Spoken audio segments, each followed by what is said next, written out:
So hello friends, welcome back to another new video. तो finally guys MBA की जो admission process है वो अब शुरू हो चुकी है एंड जो रजिस्ट्रेशन प्रोसेस है वो भी अब जो है वो स्टार्ट हो चुकी है। इस वीडियो में गाइज मैं आपको डिटेल में स्टेप बाय स्टेप बताने वाला हूँ कि कैसे आपको अपना पूरा जो रजिस्ट्रेशन प्रोसेस है वो कंप्लीट करना है। इस वीडियो में गाइज मैं आपको बहुत सारी इंपॉर्टेंट चीज़ें बताऊँगा, जैसे डॉक्यूमेंट्स में आपको क्या अपलोड करना है, किसी के पास अगर रिसिप्ट होगी तो वो कहाँ पर अपलोड करना है, इसके अलावा TFWS EWS ये सारे ऑप्शन कहाँ पर आएंगे। तो बिल्कुल भी वीडियो स्किप मत करना, तो आपको कोई भी जो प्रॉब्लम है वो नहीं आएगा फॉर्म फिल करने में एंड आप इजीली अपना जो फॉर्म है वो फिल कर पाओगे। तो चलिए गाइस देखते हैं कि कैसे फिल करेंगे हम अपना रजिस्ट्रेशन फॉर्म। तो सबसे पहले आपको आ जाना है CET सेल के ऑफिशियल वेबसाइट पे एंड यहाँ पे आपको क्लिक करना है कैप पोर्टल पे।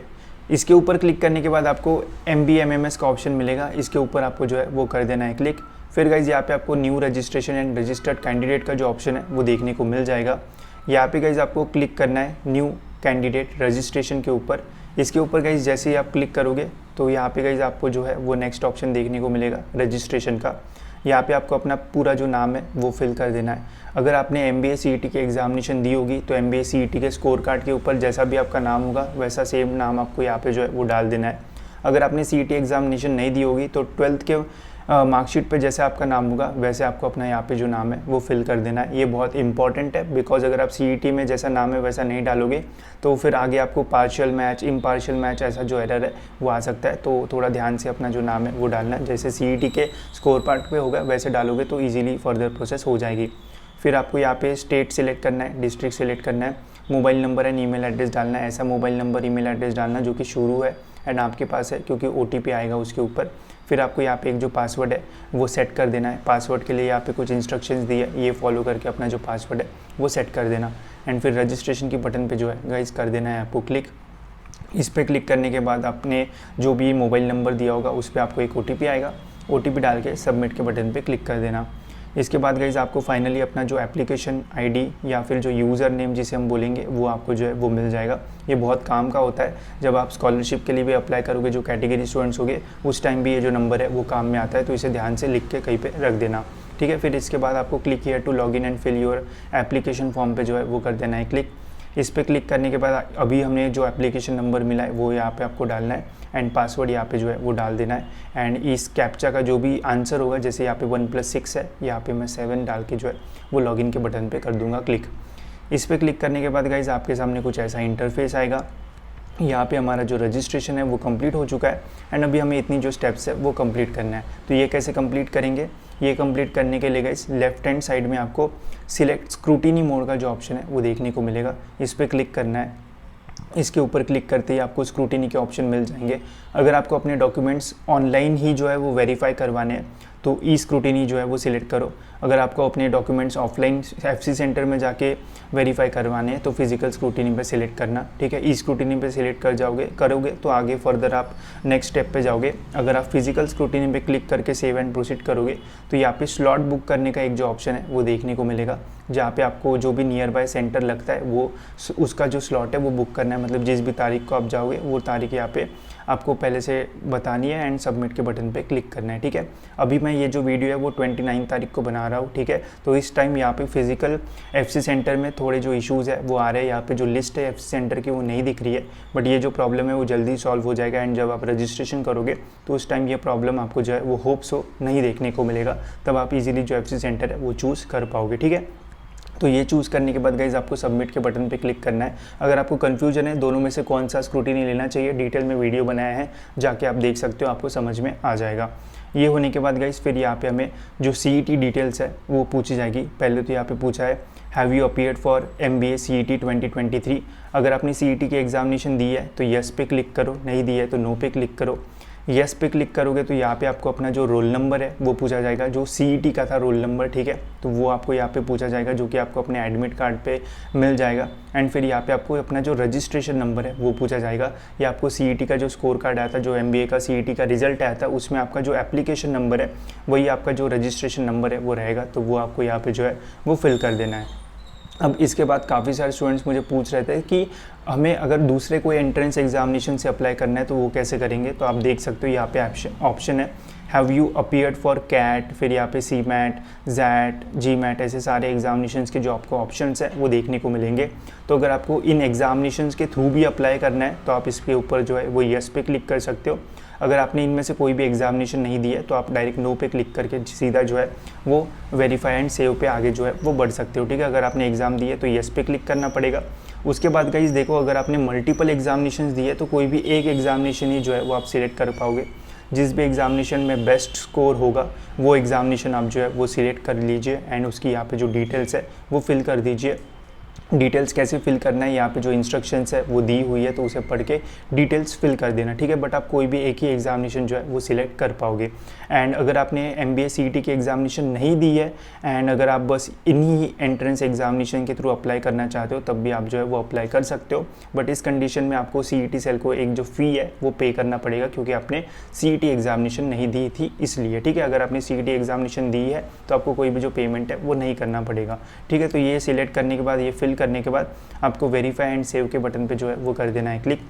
इसके ऊपर क्लिक करने के बाद गाइस यहाँ पे आपको कैंडिडेट डिटेल्स जो है वो पूछी जाएगी।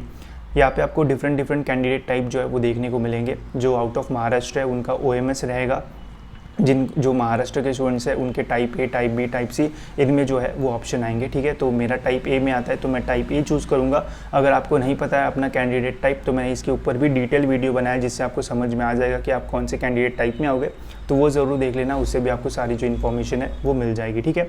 तो यहाँ पर चूज़ करने के बाद सेव जब आप करोगे तो यहाँ पर टाइप डिटेल्स पूछी जाएगी, जो कि बहुत ज़्यादा इंपॉर्टेंट है।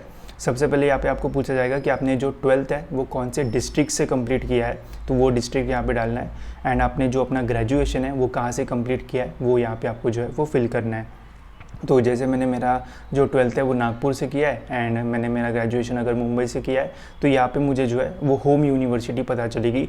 तो यहाँ पे मुझे मेरा होम यूनिवर्सिटी मुंबई यूनिवर्सिटी दिखा रहा है, तो इसका मीनिंग यही है कि मेनली ग्रेजुएशन के ऊपर ये जो रिजल्ट है वो हमें यहाँ पे देखने को मिल रहा है कि जहाँ से आपने ग्रेजुएशन किया होगा, और आई थिंक वो आपकी जो होम यूनिवर्सिटी है वो रहेगी, ठीक है। तो ये फिल कर देना, इससे आपको अपनी जो होम यूनिवर्सिटी है वो पता चलेगी। एंड जैसे गाइज आप यहाँ पे टाइप डिटेल्स डालोगे उसी के अकॉर्डिंग यहाँ पे आपको डॉक्यूमेंट्स के जो ऑप्शन है वो आएंगे। मैंने टाइप A डाला इसलिए मुझे ये डॉक्यूमेंट्स आए। अब इनमें से कोई भी एक डॉक्यूमेंट सिलेक्ट कर सकता हूँ मैं यहाँ पे एंड वो मुझे जो है वो फर्दर अपलोड करना पड़ेगा, ठीक है। तो जो भी डॉक्यूमेंट आपके पास अवेलेबल होगा वो आप सिलेक्ट करना एंड सेव एंड प्रोसीड पे जो है गाइज वो कर देना क्लिक।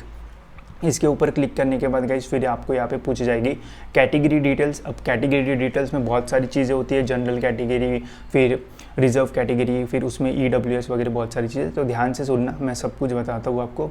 सबसे पहले यहाँ पे पूछा गया है do you belong to general और रिजर्व कैटेगरी। अगर आप ओपन से हो तो आप रिजर्व में आओगे, तो रिजर्व के बटन पर जो है वो क्लिक करना।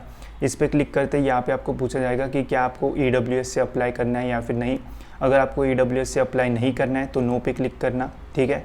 एंड फिर यहाँ पे पर्सनल डिसेबिलिटी है तो यस, नहीं है तो नो पे क्लिक करना। एंड जो भी डॉक्यूमेंट है आपके पास उसके ऊपर सिलेक्ट करके सेव एंड प्रोसीड पे जो है वो कर देना है क्लिक। अगर आपको EWS से अप्लाई करना है तो यस पे क्लिक करना। फिर EWS का जो सर्टिफिकेट है वो आपको देना पड़ेगा।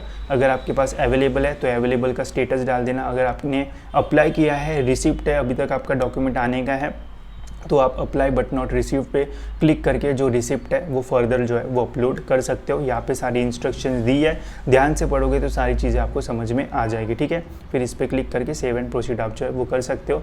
अब रिजर्व कैटेगरी की बात करते हैं। जो भी कैटेगरी स्टूडेंट्स हैं उन्हें रिजर्व पे क्लिक करना है। जो भी आपकी कैटेगरी है वो कैटेगरी आपको यहाँ पे सिलेक्ट करना है। कैटेगरी में सब कैटेगरीज भी होती है तो वो आपको यहाँ पे सिलेक्ट करना है। जो भी कैटेगरी आप सिलेक्ट करोगे उसी के अकॉर्डिंग यहाँ पे आपको डॉक्यूमेंट्स के जो ऑप्शंस है वो आएंगे। जैसे OBC को जो है वो cast validity and non criminal रखता है तो उसके ऑप्शंस यहाँ पे मिल जाएंगे। अभी आप यहाँ पे जो है वो रिसिप्ट वगैरह अपलोड कर सकते हो, कोई प्रॉब्लम नहीं आएगा। कैप राउंड 3 के पहले आई थिंक आपको जो ओरिजिनल डॉक्यूमेंट है वो देना पड़ेगा, ठीक है। तो यहाँ पे रिसिप्ट के ऑप्शन है तो कोई भी डरने की बात नहीं है, ठीक है। आप रिसिप्ट दे के जो है वो फर्दर रजिस्ट्रेशन कर सकते हो, ठीक है। ये होने के बाद पर्सनल डिसेबिलिटी है नहीं है उस पर क्लिक करना। जो भी डॉक्यूमेंट आपको है अवेलेबल वो सिलेक्ट करके सेव एंड प्रोसीड पे क्लिक कर देना, ठीक है। तो ये हो गया reserved and general category students का। नेक्स्ट है गाइस यहाँ पे क्वालिफिकेशन डिटेल्स। क्वालिफिकेशन डिटेल्स में सबसे पहले आपको 10th की डिटेल्स डालना है। अगर आप स्टेट बोर्ड से होगे तो मार्क्स पहले से दिए होते हैं तो मार्क्स आपको यहाँ पे एग्रीगेट डालना है एंड यहाँ पे फर्दर आपको जो मार्क्स है वो डालना है। अगर आप सीबीएसई स्टूडेंट होंगे तो वहाँ पे अगर आपको ग्रेड्स दिए होंगे तो यहाँ पे ग्रेड्स के लिए इंस्ट्रक्शन दिए, हर एक ग्रेड का एक रेंज होता है। जैसे A1 हो गया तो 91 to 100 के आसपास रेंज होता है, तो उसका जो मिनिमम वाला फर्स्ट 91 to 100 वाला 91 है वो आपको रेफ़र करना है। यहाँ पे गाइडलाइंस दी है, आप पढ़ सकते हो। नेक्स्ट है गाइस फिर यहाँ पे ग्रेजुएशन डिटेल्स, ये बहुत इंपॉर्टेंट है बिकॉज बहुत सारे स्टूडेंट्स के रिजल्ट लगना बाकी है, तो उन्हें क्या करना पड़ेगा वो भी हम देखेंगे। सबसे पहले यहाँ पे आपको अपना ग्रेजुएशन का जो भी आपने स्ट्रीम सिलेक्ट किया होगा वो सिलेक्ट करना है, यूनिवर्सिटी सिलेक्ट करना है, पासिंग कहाँ से किया है, ठीक है, वो यहाँ पे सिलेक्ट करना है। ग्रेजुएशन फुल टाइम था पार्ट टाइम था वो सिलेक्ट करना है, फुल टाइम मतलब कंटिन्यूस किया तो फुल टाइम कर देना, ठीक है। ग्रेजुएशन का जो पासिंग ईयर था वो आपको यहाँ पे डाल देना है। फिर यहाँ पे आपको ग्रेजुएशन स्टेटस डालना है, ठीक है। अगर आपका रिजल्ट लग गया है तो आप पास का स्टेटस पे क्लिक करना, अगर आपका रिजल्ट लगने का बाकी है तो आप अपीयरिंग पे क्लिक कर सकते हो। अगर आपका लग चुका है तो पास पे क्लिक करना, परसेंटेज में लगा है तो परसेंटेज पे क्लिक करके मार्क्स, एग्रीगेट मार्क्स डाल देना सभी सेमेस्टर के, ठीक है। अगर आपका CGPA में लगा है तो CGPA पे क्लिक करना, तो यहाँ पे आपको अकॉर्डिंग टू CGPA जो है वो ऑप्शंस जो है वो देखने को मिल जाएंगे, ठीक है। एंड सेव एंड प्रोसीड पे क्लिक करना। अगर रिजल्ट लगने का है तो अपीयरिंग पे अगर आप क्लिक करोगे तो यहाँ पे कोई भी मार्क्स वगैरह जो है वो आपको नहीं डालना पड़ेगा, तो जिनका रिजल्ट लगने का है तो टेंशन मत लीजिए, यहाँ पे ऑप्शन है। फिर सेव एंड प्रोसीड पे जो है वो आपको कर देना है क्लिक। इसके ऊपर क्लिक करने के बाद आपको अपनी सारी जो पर्सनल डिटेल्स है वो देना है। तो सबसे पहले यहाँ पे आपको नाम पूछा जाएगा, नाम कैसे डालना है, नीचे आपको इंस्ट्रक्शन मिलेगा तो उसी के अकॉर्डिंग नाम आपको डालना है। डेट ऑफ बर्थ में आपको यहाँ पे आपका डेट ऑफ बर्थ डालना है, यहाँ पे मदर्स नेम पूछा है, फिर यहाँ पे डेट ऑफ बर्थ पूछा है, तो काफ़ी सारे स्टूडेंट जो है वो अपने मम्मी का डेट ऑफ बर्थ डालते हैं, तो ये आपकी पर्सनल डिटेल्स है, आपको अपना डेट ऑफ बर्थ यहाँ पे जो है वो डालना है। फिर जेंडर आपका जो भी है कंफर्म जेंडर करना है।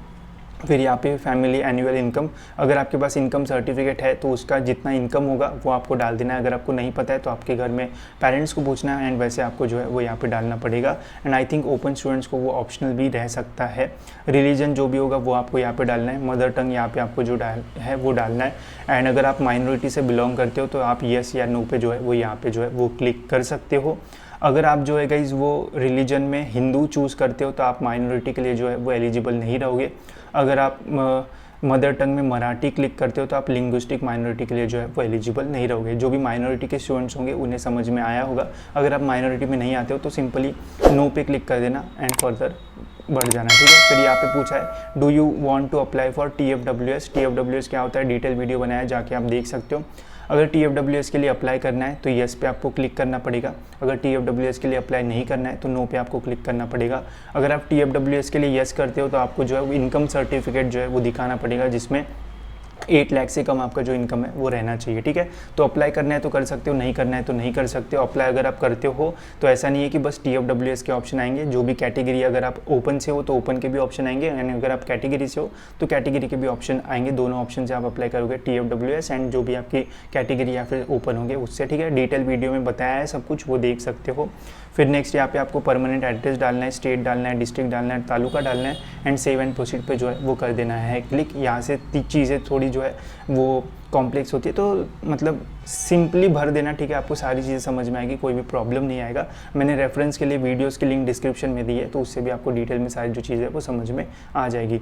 नेक्स्ट है गाइस यहाँ पे फ़ोटो एंड सिग्नेचर जो है वो आपको अपलोड करना है, ठीक है। तो फ़ोटो कुछ ऐसी रहनी चाहिए, एक ब्लैंक पेज ले लेना वाइट कलर का, उसके ऊपर फ़ोटो रखना, नीचे जो है वो सिग्नेचर कर देना पेन से, एंड फिर इसका एक जो फ़ोटो है वो ले लेना, तो आपकी कुछ जो फ़ोटो है वो ऐसी आएगी, एंड इसको एक टाइम पे जो है वो अपलोड कर देना। तो फ़ोटो एंड जो सिग्नेचर है वो आपकी कुछ ऐसी आपको जो है वो देखने को मिल जाएगी। ये अपलोड करने के बाद गाइस फिर जैसे हमने ऑप्शन सिलेक्ट किए थे, जैसे हमने टाइप सिलेक्ट किया था, जैसे हमने कास्ट डाली थी, तो उसी के अकॉर्डिंग यहाँ पे आपको सारे डॉक्यूमेंट्स के जो ऑप्शंस हैं वो डालने होंगे। तो ये सारे जो डॉक्यूमेंट्स हैं वो आपको यहाँ पे जो है वो अपलोड करने होंगे। जो लिविंग सर्टिफिकेट है गाइस वो आपको ऑप्शनल देखने को मिल जाएगी, तो उसका ऐसा प्रॉब्लम नहीं होगा। गैप सर्टिफिकेट वगैरह जो है वो आपको एडमिशन के टाइम लगेगी, तो मैं आपको यही बोलूँगा कि अभी बना लो, बिकॉज बाद में जो है वो बहुत ज़्यादा रश होता है, एंड जिस टाइम हमारा एडमिशन कन्फर्मेशन होता है तो उस टाइम बहुत कम टाइम दिया जाता है। तो अभी से बना लोगे तो ज़्यादा सेफ आपके लिए रहेगा, ठीक है। बाद में आपको जो है वो ज़्यादा झंझट नहीं रहेगी। तो जो भी डॉक्यूमेंट्स होंगे वो आपको यहाँ पे जो है वो अपलोड करना है। अगर आप फिजिकल स्क्रूटिनी सिलेक्ट करते हो या फिर ई स्क्रूटिनी सिलेक्ट करते हो, दोनों कंडीशन में आपको यहाँ पे जो डॉक्यूमेंट्स है वो अपलोड करना होगा। एंड डॉक्यूमेंट जब आप अपलोड करोगे तो ट्राई करना ओरिजिनल डॉक्यूमेंट्स अपलोड करो, एंड अच्छी तरीके से उसका फ़ोटो निकालो, तो आपको कोई भी प्रॉब्लम जो है वो नहीं आएगा, ठीक है। डॉक्यूमेंट्स अपलोड करने के बाद गाइस पहले जब आप डॉक्यूमेंट अपलोड नहीं करोगे तो यहाँ पे क्रॉस का सिंबल आएगा। जब आप डॉक्यूमेंट अपलोड कर दोगे तो यहाँ पे राइट का सिंबल आएगा एंड व्यू डॉक्यूमेंट का ऑप्शन आएगा। तो एक बार व्यू भी कर लेना कि डॉक्यूमेंट जो है वो सही से अपलोड हुआ है या फिर नहीं। ये होने के बाद गाइस ठीक है, तो यहाँ पे आपको सबमिट का जो बटन है वो आएगा। सबमिट के बटन पे जैसे ही आप क्लिक करोगे तो जिन स्टूडेंट्स ने CET एग्जामिनेशन दी है उनको आई थिंक जो पेमेंट का ऑप्शन है वो नहीं आएगा, एंड जिन्होंने CET नहीं दी है उनको जो पेमेंट का ऑप्शन है वो आएगा। तो अगर आपको पेमेंट का ऑप्शन आ रहा है तो आप पे कर देना। अगर आपने CET दी है तब भी अगर आपको ऑप्शन आ रहा है तो एक बार चेक कर लेना, अगर आ ही रहा है तो पे कर देना, ठीक है। ये होने के बाद गाइस फिर आपको प्रिंट एप्लीकेशन फॉर्म का जो ऑप्शन है वो लेफ्ट हैंड साइड में जो है वो देखने को मिल जाएगा। जिन्होंने ई स्क्रूटिनी मोड लिया है उन्हें प्रिंट करने की कोई ज़रूरत नहीं है, वो डायरेक्ट आप सबमिट कर देना अपना फॉर्म, तो वो ई स्क्रूटिनी सेंटर पे जो है वो चला जाएगा एंड आपको फॉर्म के ऊपर जो स्टेटस है वो देखने को मिलेगा। पहले तो आपको ऐसा स्टेटस देखने को मिलेगा कि your form is locked and not seen by scrutiny centre, ऐसा कुछ आपको देखने को मिलेगा। जैसे ई स्क्रूटिनी सेंटर पर आपको फॉर्म देखा जाएगा तो फिर वहाँ पर आपको जो स्टेटस है वो चेंज देखने को मिल जाएगा। अब देखो स्क्रूटिनी सिलेक्ट करते हो तो वहाँ पे आपको लॉगिन करते हुए जो है वो चेक करते रहना है कि क्या डिस्पेंसरी आई है। अगर कुछ भी गलती होती है आपके फॉर्म में तो वहाँ पे आपको एक जो नोट है वो देखने को मिलेगा। वो नोट में जो भी बोला है वो रीअपलोड करके जो है वो वापस सबमिट कर देना एंड फिर आपका जो कंफर्मेशन है वो हो जाएगा। अगर आप पहली टाइम में सारी चीज़ें सही से अपलोड करते हो तो स्क्रूटिनी में आपका 1-2 दिन में जो फॉर्म है वो वेरीफाई हो जाएगा। अगला फिजिकल स्क्रूटिनी सिलेक्ट करते हो तो आपने जो भी फॉर्म भरा है उसका आपको जो है वो एक प्रिंट निकाल लेना है। जो भी डॉक्यूमेंट्स आपने अपलोड किया है वो सारे जो डॉक्यूमेंट्स है ओरिजिनल डॉक्यूमेंट्स वो लेके जाना है एंड सभी डॉक्यूमेंट्स का एक जेरोक्स कॉपी जो है वो निकाल के चले जाना। फिजिकल सेंटर में 1 दिन में ही आपका जो वेरिफिकेशन है वो हो जाएगा एंड कोई भी प्रॉब्लम आपको जो है वो फेस नहीं करना पड़ेगा, ठीक है। तो ऐसी पूरी प्रोसेस होती है। अगर इसमें और कोई डाउट होगा तो मुझे कमेंट्स में या फिर इंस्टाग्राम पे मैसेज करना, मैं ज़रूर ट्राई करूँगा कि आपके सारे डाउट्स के जो आंसर है वो आपको दे दूँ, ठीक है। बट अभी फिजिकल सेंटर में थोड़ा प्रॉब्लम था तो वो प्रॉब्लम सॉल्व हो जाएगा, तो फिजिकल भी जो है वो इजीली हो जाएगा एंड आपको कोई भी जो प्रॉब्लम है वो नहीं आएगा, ठीक है। तो रजिस्ट्रेशन होने के बाद जैसे ही गाइस आपका कंफर्मेशन हो जाएगा तो फिर आपको ज़्यादा चीज़ें नहीं करना पड़ेगा, फिर आपको मेरिट लिस्ट के लिए वेट करना पड़ेगा। मेरिट लिस्ट रिलीज होने के बाद गाइस फिर जो कैपराउन की प्रोसेस है वो स्टार्ट हो जाएगी। जैसे ही अपडेट्स आएंगे मैं आपको टाइम पे जो है वो अपडेट कर दूंगा। इसके अलावा गाइस अगर आपको नहीं समझ में आ रहा है कि कैसे आपको कॉलेजेस की लिस्ट बनाना चाहिए तो इस लिस्ट का यूज़ आप जो है वो कर सकते हो। इसमें आपको जितने भी CET के स्कोर जो एक्सेप्ट करते हैं कॉलेजेस वो सारे जो कॉलेजेस है वो आपको इस लिस्ट में देखने को मिल जाएंगे। रैंक वाइज इन्हें जो है वो अरेंज किया है, तो जो भी आपको परसेंटाइल होगा उस परसेंटाइल के आसपास वाले कॉलेजेस को आप यहाँ से जो है वो सॉर्ट कर सकते हो एंड उनका कट ऑफ जो है वो और डिटेल में देख सकते हो एंड ईजिली आप अपनी जो लिस्ट है वो बना पाओगे इस लिस्ट का यूज़ करके। तो इसकी जो लिंक है वो भी आपको डिस्क्रिप्शन में मिल जाएगी, वहाँ से आप इसको जो है वो ले सकते हो, ठीक है। तो इस वीडियो में इतना ही। होप्स आपको ये वीडियो इन्फॉर्मेटिव लगा होगा एंड ऐसे वीडियोज़ के लिए इस चैनल को सब्सक्राइब जरूर से कर लेना ताकि आपको टाइम पे सारे जो अपडेट्स है वो मिलते रहे।